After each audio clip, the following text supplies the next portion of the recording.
간절한 기도, 오늘 본문 가운데서 한번 이 장면, 바디메오가 수많은 사람들, 웅성웅성하는 그 수많은 사람들 가운데서 어떻게 생각하면 조용히 얘기하면 자기 목소리도 안 들릴 것 같은 그 상황 가운데서 바디메오는 예수님을 향해서, 예수님 지나가면 언제 또 기회가 오겠어요?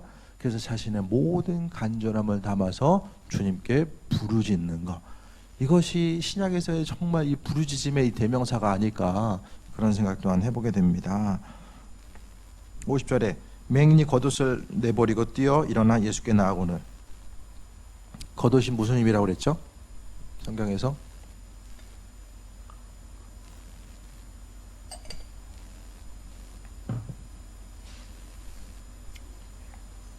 맹인은 다른 건 잃어버려도 겉옷은 잃어버리면 안 돼요. 추위를 막아주고, 이스라엘이 우기가 됐을 때 상당히 춥습니다. 또 바람이 많이 불어서 사막의 기후와 바람 때문에 추워요. 겉옷 없으면 저체온증으로 얼어 죽을 수 있어요. 단순히 우리가 생각하는 겉옷이 아니라는 거예요. 겉옷을 내버리고 이거를 왜 썼을까요? 성경에 중요하니까. 겉옷을 내버렸다는 것 자체가 지금 바디메오의 중심 자체가 어디로 가 있는지를 지금 이 겉옷을 통해서 나타내주고 있는 거예요. 겉옷을 내버리고, 왜냐? 지금 겉옷이 중요한 게 아니에요. 이전에는 이 겉옷 없으면 죽는데, 이제 생각하니까 주님께서 나를 부르신다라고 생각하니까 이제는 스스로 가지고 있었던 겉옷이 중요한 게 아니에요. 다시 앞으로 나아가서 마가복음 10장에 나오는 이 한 사람 부자 청년은 가진 것으로 인해서 예수님을 따르지 못했잖아요. 근데 이 한 사람이 겉옷을 버려뒀다라는 것은 어떻게 생각하면 자신의 소유의 아주 중요한 부분인 거예요.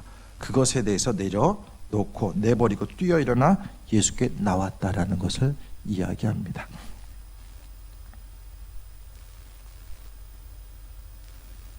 (51절에) 예수께서 말씀하여 이르시되 내가 내게 무엇을 하여 주기를 원하느냐라고 물어보십니다. 맹인이 이르되 선생이며 보기를 원하나이다 라고 말씀합니다.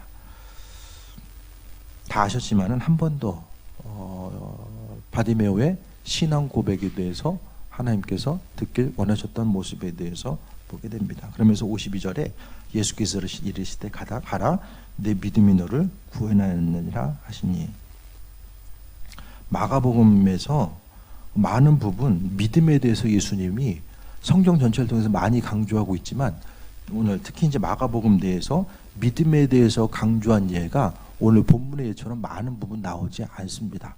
그러니까 예수님께서도 부자 청년에게, 또 베드로가 주님을 따르고자 했을 때 여러 부분 그 제자들과의 그런 만남과 대화 속에서 있었지만은, 특히 오늘 바디메오에게 믿음을 강조하고 계세요.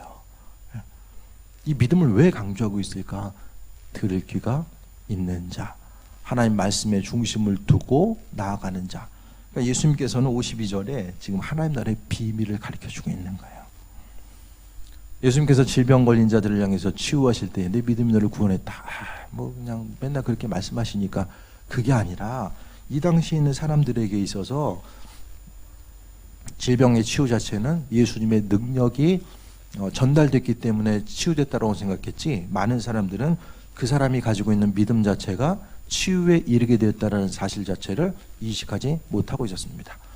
그 모르고 있는 그 상태 가운데서 예수님은 믿음이 너를 구원했다라는 거, 믿음의 능력과 그 중요성, 그 믿음을 통해서 삶의 정관에 어떤 일이 어떻게 나타나고 또 그것이 열매를 맺는지에 대해서 오늘 본문 가운데 분명하게 말씀하고 있습니다.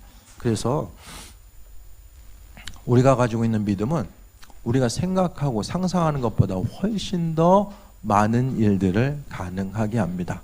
이것이 바로 믿음의 능력에 있다는 것에 대해서 우리가 또한 발견할 수 있어야 됩니다. 52절에 그가 곧 보게 돼요. 말씀을 듣고 나서, 그러니까 가라 내 믿음이 너를 구원하려나 하시니 그가 곧 보게 됐다. 믿음의 선포를 통해서 보게 됐다는 사실을 이야기하죠. 그러니까 믿는 자로서 믿음으로 선포한 거, 예수님도 믿음으로 선포하신 거예요. 하나님께서 이 일들을 행하실 것에 대한 믿음으로 선포한 것이고, 그 믿음의 선포가 오늘 본문을 통해서 구원의 길로 이르게 됐다는 것에 대해서 이야기합니다. 사람이 신앙생활을 하다 보면 눈에 보이는 대로 이야기하는 것. 대부분 사람들이 보이는 대로 이야기하거든요. 보이는 것에 대해서 이야기하는 것 자체가 익숙해요. 보이는 것이 이렇기 때문에 이것을 근거로 해서 앞으로는 이렇게 흘러갈 거야. 대부분 그렇게 이제 입술의 고백을 가져가게 됩니다. 때로는 눈에 보이는 것이 그냥 중간임에도 불구하고 이것이 온전치 못한 것으로 선하지 못한 것들, 좀 안 좋아지면 어떡하지? 좀 부정적인 생각 가운데 심고 나아가는 경우들도 있게 됩니다. 하지만 믿는 사람들에게 있어서 중요한 것은 하나님께서 행하실 것에 대한 믿음의 고백. 여러분의 언어 생활 가운데서 믿음의 고백은 얼마나 많은 부분을 차지하고 있습니까? 오늘 말씀 가운데 믿음의 고백을 통해서 하나님은 너무나도 크고 놀라운 일들을 행하신다라는 사실을 보게 됩니다. 오늘 마가복음 전체에 대해서 봤을 때에 마가는 뭘 이야기하죠? 성령의 이끄심과 인도하심, 그분의 풍성케 하심을 계속해서 사도행전에 이르기까지 강조하고 있어요. 그러면서 오늘 이 바디메오, 그러니까 눈을 뜬 그 순간부터 그는 뭐 했는가? 주님을 따르는 삶이 되었다는 것에 대해서 이야기합니다. 하나님은 그분께 마음의 중심을 두고 그분을 따르는 이들에게 하나님의 놀라운 비밀을 가르쳐 주시고 인도하시고 함께 하시고, 너무나도 나약한 자, 평생의 삶을 통해서 길거리에서 눈이 보이지 않아 구걸할 수밖에 없는 그 한 사람을 통해서 예수님은 하나님의 아들 되심에 대해서 친히 증거하셨고, 또 그 한 사람을 통해서 하나님께서는 또 영광 받으시고 인도함 따라서 그분의 풍성케 하심을 비춰줬다는 사실에 대해서 우리가 발견하게 됩니다. 간절히 찾고자 했을 때 예수님이 그를 부르라라고 말씀하셨습니다. 수많은 사람들이 소리를 낸다라고 할지라도 그분께서 찾으시는 한 사람, 마음의 중심 가운데 간절히 그리스도 예수 주님을 찾고자 하는 그 한 사람 한 사람을 하나님께서 너무나도 귀하게 여기신다라는 것에 대해서 또 말씀하고 있습니다.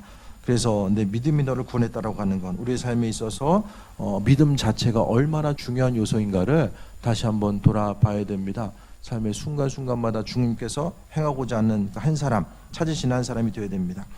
오늘 성경에 봤을 때에 앞장 10장에 나와 있는 17장부터 10장 17절부터 나와 있는 부자 청년에 대해서 이야기하고 있고, 또 뒤에 보게 되면 46절을 통해서 맹인 바디메오가 나오게 됩니다.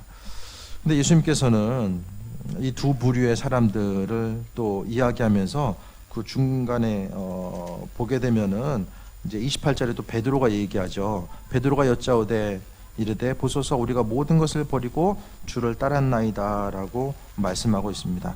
그랬을 때에 베드로에게도 믿음의 중요성, 하나님 나라의 놀라운 비밀, 그러니까 베드로가 뭔가를 깨달은 것 같은데도 이 맹인을 대하는 태도를 보면 아직까지 하나님의 아들 되신 그리스도 예수에 대해서 많은 부분 인지하지 못하고 있는 것을 또 보게 됩니다.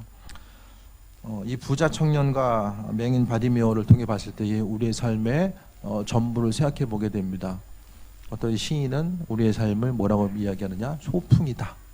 삶이 소풍이다 라고 표현하더라고요. 삶에 있어서 우리는 소풍 갔다가 가는 거예요.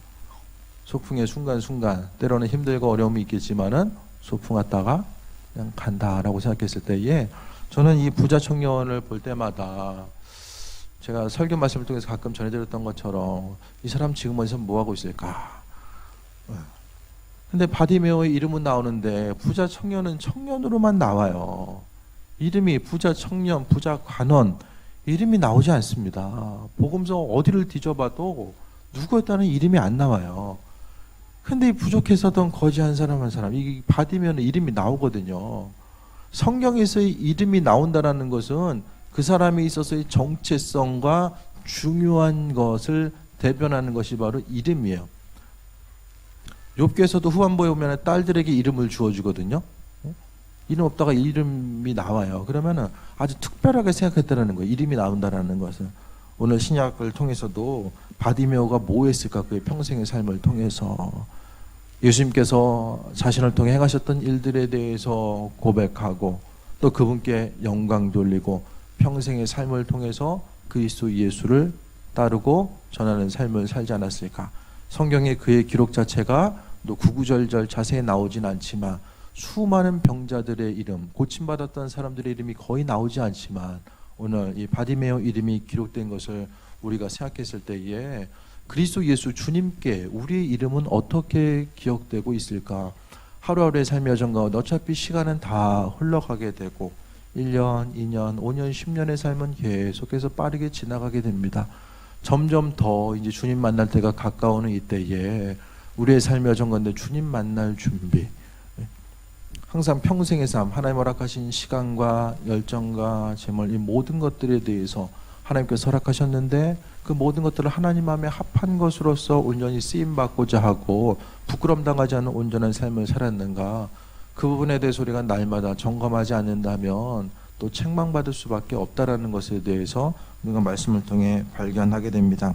오늘 바디메오는 첫 번째로 예수님이 누구인지, 다윗의 자손, 예수님이 왕이라는 사실에 대해서 분명히 알았었고, 그 예수님이 왕임을 알았었기 때문에 간절히 소리를 높여서 주님께 부르짖는 그 부르짖음이 예수님 귀에 들리게 되고, 그것을 통해서 예수님께서는 놀라운 비밀, 하나님 나라의 놀라운 비밀, 내 믿음이 너를 구원했다라고 하는 이 놀라운 비밀을 비춰주셨습니다.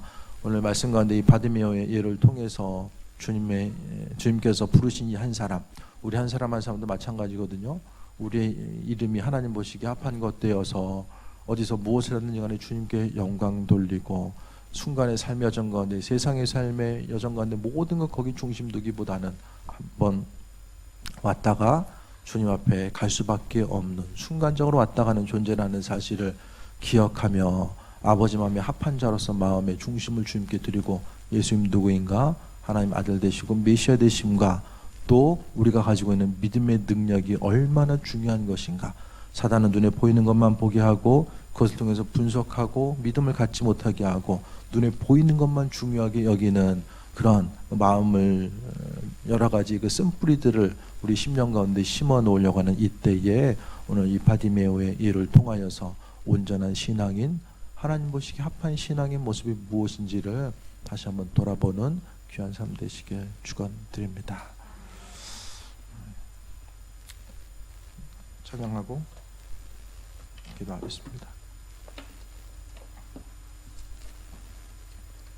주신 말씀 기억하며 하나님 마음에 합한 자 되기 원합니다. 찬양하고 기도합니다. 259장 찬양합니다.